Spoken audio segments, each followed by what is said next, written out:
A walking nightmare and a machete-wielding killer clashed 20 years ago in Freddy vs. Jason, and fans have been begging for a sequel ever since. Here's why it hasn't happened yet. The Nightmare on Elm Street and Friday the 13th franchises were both popular, profitable series in the 80s and 90s. Freddy's last film was almost a decade earlier, and the previous Jason flick had been a flop. So when Freddy vs. Jason landed in 2003, combining them into a crossover film, it re-energized both characters and wound up pulling in the highest box office gross for both franchises. With an estimated $116 million haul on a $30 million budget, it was a huge moneymaker, and you'd think that it would have led to a second crossover. Unfortunately, attempts to get a Freddy vs. Jason sequel have been stalled for years. It wasn't helped by the fact that both franchises opted to reboot their respective series, with a new Friday the 13th arriving in 2009, and a remake of Nightmare on Elm Street a year later. Neither were successful enough to warrant follow-ups. At the same time, the movie rights to Jason and the Friday the 13th series were soon caught in a complicated legal web that has never been cleared up.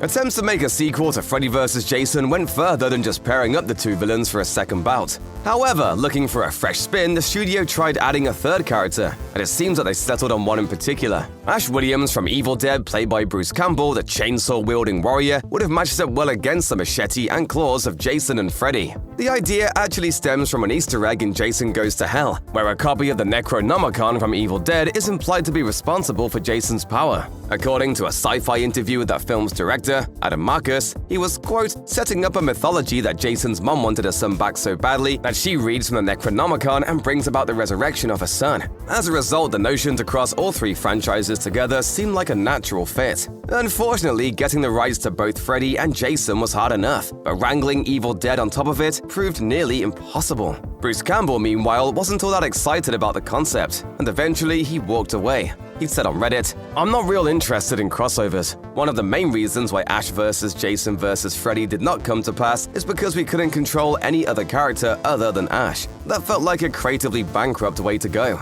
This guy's behind everything. Wow, there's an overstatement. Say what? As the rumors of a three-way battle with Ash in a sequel gained steam, the film's director, Ronnie Yu, addressed the gossip in 2004. Speaking to Creature Corner about the possibility of merging the three franchises, he said, "That's something that the studio came up with. They asked me and all the fans wanted me to do it as well. So I said, yes, show me the script. I would definitely do it. They're still working on the script. I haven't seen anything." Sadly, Yu's jab at the long development time was frighteningly prescient, and nothing has yet to come of it some 20 years later. And he's not the only one who's been frustrated by the lack of movement. The original film's writers, Damian Shannon and Mark Swift, are still holding out for a sequel to come to fruition. In 2020, they tweeted, "We still want it to get made." As for the cast, Freddy actor and star Robert Englund expressed his regret that they didn't do a sequel while chatting with 2Fab in 2020. He said, "I think that remakes were rushed. I know the remake on A Nightmare on Elm Street was premature. We should have done another Freddy vs. Jason film and then waited. They should have waited for 5 or 10 years.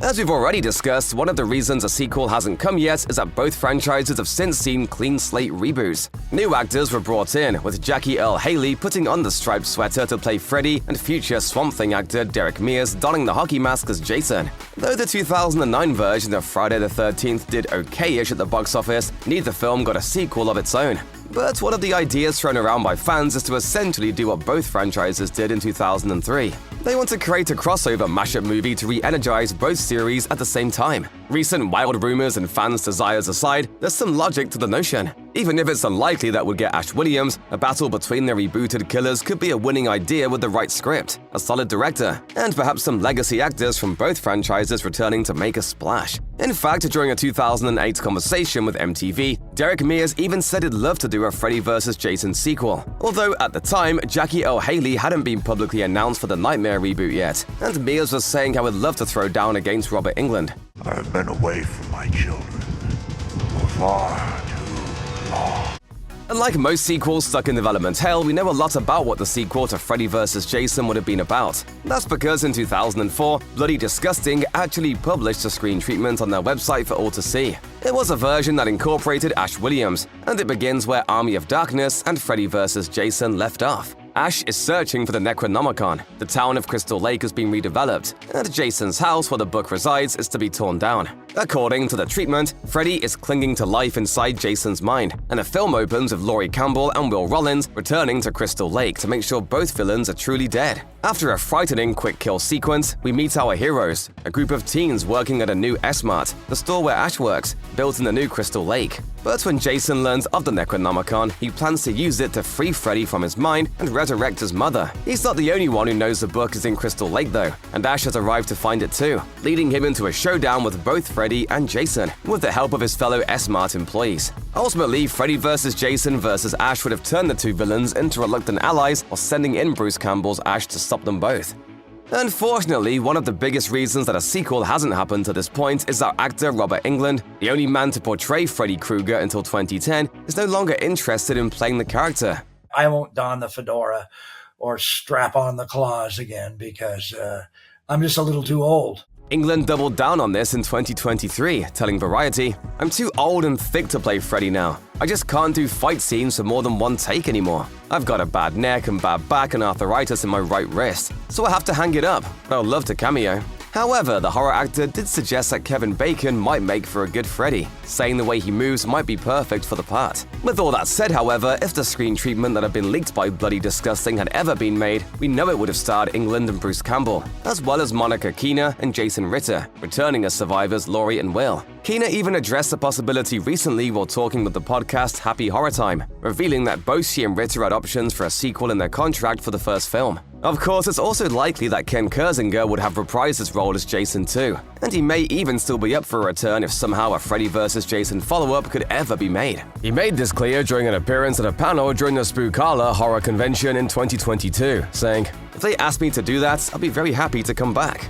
It's been 2 decades since Freddy vs. Jason first hit theaters, but what you might not know is that there is indeed a continuation of the story, just not on film. The crossover sequel took place in comic book form, a joint production between DC Comics imprint Wildstorm and New Jersey-based independent publisher Dynamite Entertainment. Titled Freddy vs. Jason vs. Ash, the 6-issue miniseries was published in 2007 and written by James Kahoric from a story by Jeff Katz, the writer of the planned movie. Following that original treatment, more or less, the story sees Freddy resurrected by Jason through the use of the Necronomicon. At the same time, Ash Williams arrives in Crystal Lake looking for the cursed book, and an epic battle ensues, with Freddy resurrecting all of Jason's previous victims as deadites that Ash must slay. But what makes this sequel so unique is that it even received a sequel of its own, Freddy vs. Jason vs. Ash: The Nightmare Warriors, published in 2009, and once again written by Kahoric, based on a story from Katz. This time around, the US government tries to control Freddy and Jason's powers, only to unleash them once again on an unsuspecting populace. Then it's up to Ash to join forces with former survivors of both Mad Men to bring them down and save the world.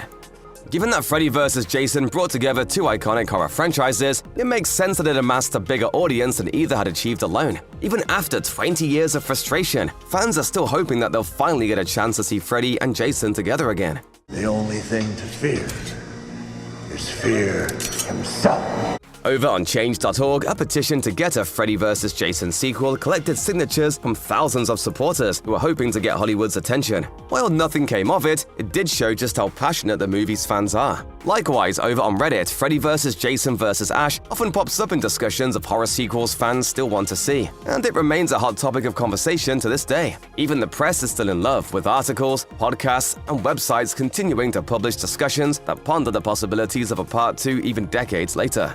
There are many challenges to overcome to make a Freddy vs. Jason sequel happen. A new story and script will have to be assembled given Bruce Campbell's disinterest in a crossover, and Robert Englund will have to be convinced to return or be replaced by a new Freddy. The legal rights to the Friday the 13th series will have to be cleared up, which is no easy feat, while the studio will have to be convinced that such a crossover 20 years later can still work. But even with all that in mind, there's definitely a way it can happen. When it comes to the legal problems, studios have shown that when there's money to be made and a blockbuster to be produced, there's not much they won't do to get the rights they need to make it happen. For proof, look no further than Sony's unprecedented deal with Marvel to incorporate Spider-Man into the MCU. We admit it's probably a long shot with everything that's working against it, but it's what the fans clearly crave. And with crossovers and cinematic universes all the rage, it could stand to make big box office bucks.